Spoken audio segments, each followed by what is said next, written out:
ফরজ নামাজে সালাম ফিরিয়ে 5টি আমল করতে ভুল করবেন না। নবীজি সাল্লাল্লাহু আলাইহি ওয়াসাল্লাম যখনই ফরজ নামাজ পড়তেন সাথে সাথে সালাম ফিরানোর পরেই তিনি এই 5টি আমল করতেন। আরও কিছু আমল করতেন, তবে ইম্পর্টেন্ট 5টি আমল যদি আপনি করতে পারেন দেখবেন আপনার জীবনটা পরিবর্তন হয়ে যাবে। আল্লাহ তাআলা এই আমলের মাধ্যমে মৃত্যুর সাথে সাথে আপনাকে জান্নাতের ব্যবস্থা করে দিবেন। নামাজ হচ্ছে বেহেশতের চাবি। নবীজি সাল্লাল্লাহু আলাইহি ওয়াসাল্লাম জানিয়ে দিয়েছেন, মিফতাহুল জান্নাতিস সালাহ, prayer is the key to heaven. নামাজ হচ্ছে বেহেশতের চাবি। এই নামাজ না পড়লে আপনি বেহেশতে যেতে পারবেন, তবে চাবি পাবেন না, ঢুকতে পারবেন না। তবে নামাজ আপনাকে পড়তে হবে। নামাজে সালাম ফিরানোর পরে এই 5টি আমল অবশ্যই করবেন। নাম্বার 1, 1 নাম্বার হচ্ছে যখন আপনি সালাম ফিরাবেন তখন আপনি বলবেন আল্লাহু আকবার। আল্লাহ হলেন সবার বড়, তার বড় কেউ নাই। আল্লাহ হলেন সবার বড়, এই ঘোষণা আপনি শুরুতেও দিয়েছেন যখন আপনি নামাজে ঢুকেছেন। নামাজে সালাম ফিরানোর পরে আপনি আবারও বলছেন আল্লাহু আকবার, আল্লাহ হলেন সবার বড়। এটা 1 নাম্বার করবেন। রাসূল সাল্লাল্লাহু আলাইহি ওয়াসাল্লাম এই আমলটা কখনো ছাড়তেন না। সাহাবায়ে কেরাম নামাজ শেষ করে আল্লাহু আকবার বলতেন।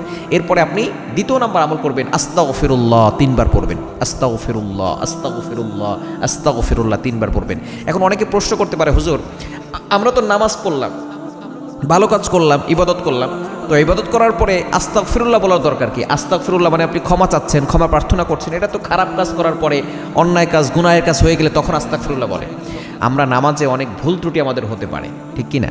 অনেক ধরনের জানা অজানা ভুল ত্রুটি হতে পারে। এজন্য আপনি নামাজের পরেই আস্তাগফিরুল্লাহ ক্ষমা প্রার্থনা করছেন, আল্লাহ আমার যে জানা অজানা ভুলগুলো হয়ে গেছে আল্লাহ তুমি আমাকে ক্ষমা করে দিও। এজন্য 3 বার রাসূল সাল্লাল্লাহু আলাইহি ওয়াসাল্লাম আস্তাগফিরুল্লাহ পড়তেন, আমাদেরকে শিখিয়ে দিয়েছেন, সাহাবায়ে কেরাম পড়তেন। আমরাও নামাজে সালাম ফিরানোর পরে প্রথমে আল্লাহু আকবার 1 বার পড়ব, এরপরে আস্তাগফিরুল্লাহ 3 বার পড়ব। এরপরে আপনি 3 নম্বর একটা দোয়া পড়বেন। রাসূল সাল্লাল্লাহু আলাইহি ওয়াসাল্লাম এই দোয়াটা কখনো মিস করতেন না। আল্লাহুম্মা আনতাস সালাম ওয়া মিনকাস সালাম তাবারাকতা রব্বানা ওয়া তাআলাইকা ইয়া জাল জালালি ওয়াল ইকরাম। এটা আপনি পড়বেন। আল্লাহ পাক রব্বুল আলামিন আপনার জন্য শান্তির ব্যবস্থা করে দিবেন, দুনিয়ায় আপনি শান্তিতে থাকতে পারবেন। এবং 4 নাম্বার, আপনি নামাজের পরেই আপনি আয়াতুল কুরসি পড়ে নেবেন। সূরা বাকারার 255 নম্বর আয়াত, 3 নম্বর পারার 1 নম্বর পৃষ্ঠার 8, 9, 10, 11, 12 নম্বর লাইনগুলোতে রয়েছে সূরা বাকারার 255 নম্বর আয়াত। নবীজি সাল্লাল্লাহু আলাইহি ওয়াসাল্লাম জানিয়ে দিয়েছেন, মান ক্বারাআ আয়াতুল কুরসি ফি দুবুরি কুল্লি সালাতিন মাকতুবা লাম ইয়ামনাহু মিন দুখুলিল জান্নাহ ইল্লাল মাউত।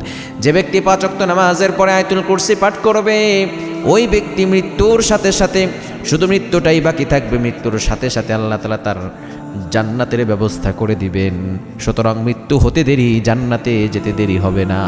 যে ব্যক্তি 5 ওয়াক্ত নামাজের পরে আয়াতুল কুরসি পড়বে, তাহলে 4 নম্বর আমল আয়াতুল কুরসি কখনো মিস করা যাবে।